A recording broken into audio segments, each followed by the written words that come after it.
Whether it's Kwanzaa in the United States or Boxing Day in the Commonwealth nations, men around the world are enjoying the festivities and holiday shopping. But are they also reflecting on the meaning behind these holidays, the call for unity and the call for charity to their fellow men and themselves? Commercialization aside, the holidays in theory have the spirit of giving to the community and receiving love, hope, and strength.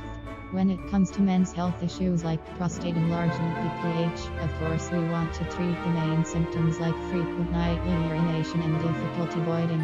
But in order for men to be in good health, we not only have to tackle the main physical symptoms of a disease state, we also have to improve their quality of life, which sometimes means taking a whole body and holistic approach.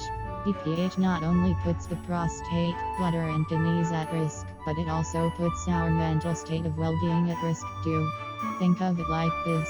When we experience worry, fear, shame, frustration, and depression over a physically debilitating state, we are putting our mind and body under stress, which could compromise our immune system.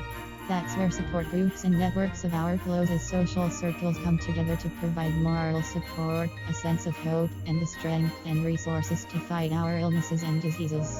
People share information and encouragement, and they also give their time and money to worthwhile men's health causes. Share, shop for special deals to your heart's content on Boxing Day and Kwanzaa.